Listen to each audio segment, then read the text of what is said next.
मैं डॉक्टर राजेंद्र प्रसाद हूँ। मैं पटेल चेस्ट इंस्टीट्यूट दिल्ली का पूर्व निर्देशक रह चुका हूँ। मैं किंग जॉर्ज मेडिकल यूनिवर्सिटी में पल्मोनरी मेडिसिन का विभागाध्यक्ष रह चुका हूँ। आज मैं आपको एक बहुत कॉमन बीमारी जिसे हम COPD कहते हैं, क्रॉनिक ऑब्स्ट्रक्टिव पल्मोनरी डिजीज़, इसे आम भाषा में हम क्रॉनिक ब्रोंकाइटिस कहते हैं, उसके बारे में मैं थोड़ा आपको बताऊंगा। क्रॉनिक ऑब्स्ट्रक्टिव पल्मोनरी डिजीज़ एक सांस वाली बीमारी है। ये बीमारी जो लोग धूम्रपान करते हैं, सिगरेट या बीड़ी पीते हैं, उनमें ज़्यादा होती है। औरतों में जो औरतें खाना पकाने के लिए लकड़ी या कंडे का इस्तेमाल बहुत लंबे समय से करती हैं, उनमें भी ये बीमारी पाई जाती है। इस बीमारी की पहचान शुरू में जब आदमी 30-35 साल का होता है, एक्चुअली ये खाना पकाना या बीड़ी सिगरेट पीना जब 20-25 साल कर लेता है, तो ये 30-35-40 साल की उम्र में ये बीमारी शुरू होती है।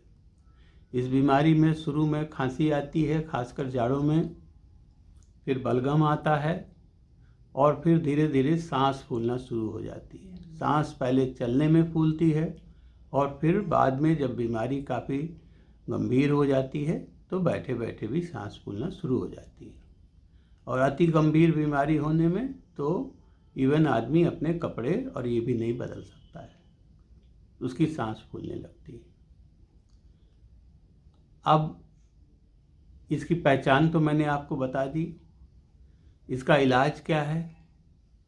इलाज के लिए मैं हमेशा कहता हूँ आप किसी चेस्ट फिजिशियन को दिखाएं, अपनी डायग्नोसिस कराएं, क्योंकि सांस और भी बहुत सी बीमारियों में फूलती है। जैसे अस्थमा की बीमारी हो सकती है, ILD की बीमारी हो सकती है। तो ऐसा आपको COPD है कि नहीं है, ये डॉक्टर आपसे बात करके पता लगाता है। आपकी एक टेस्ट जिसे हम स्पायरोमीट्री कहते हैं या पल्मोनरी फंक्शन टेस्ट कहते हैं, उससे पता लगा के कंफर्म कर देता है हाँ आपको COPD की बीमारी है। अब सवाल है COPD का इलाज कैसे किया। आप समझ चुके होते हैं ये बीमारी भगवान ने नहीं दी, हमने स्वयं हमारे लाइफ स्टाइल की वजह से ये बीमारी बनी। तो आप इतना तो समझ चुके होंगे जब फेफड़ा कमज़ोर हो गया है तो इस बीमारी का इलाज जीवन पर्यंत है। इलाज आपको हमेशा लेना पड़ेगा तो आपको कंट्रोल में रहेगा। और जहाँ तक इलाज का सवाल है, अक्सर डॉक्टर लोग इसमें दवाएं लिखते हैं। दवाएं ओरल भी होती हैं, इंजेक्शन के फॉर्म में भी आती हैं और इन्हेलर के फॉर्म में होती हैं। तो सांस के रोगियों, खासकर COPD में, हम लोग कहते हैं कि इन्हेलर दवाएं जो हैं वो बहुत कारगर होती हैं, क्योंकि वो सीधे फेफड़े में जाती है और कहीं नुकसान नहीं करती है। वही दवाएं अगर आप ओरल फॉर्म में लेंगे, गोली की तरह लेंगे, इंजेक्शन की तरह लेंगे, तो पूरे शरीर के पहले हर हिस्से में जाता है, तो वो तकलीफ भी करती है और फ़ायदा भी करती है। ऐसी नहीं फ़ायदा नहीं करेगी, लेकिन इन्हेलर सबसे प्रथम दवाई है, सबसे अच्छी दवाई है। दवाई को आप समझ चुके होंगे, रेगुलर लेना है, बिना डॉक्टर को बताए हुए छोड़ना नहीं है, डॉक्टर से बीच बीच में दिखाते रहना है। और अगर दवाई जो लोग छोड़ देते हैं उनमें क्या प्रॉब्लम होती है, उनमें सांस का अटैक पड़ जाता है।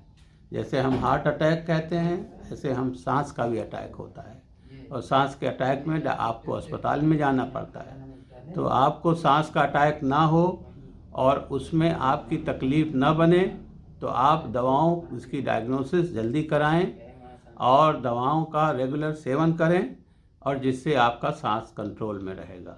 धन्यवाद।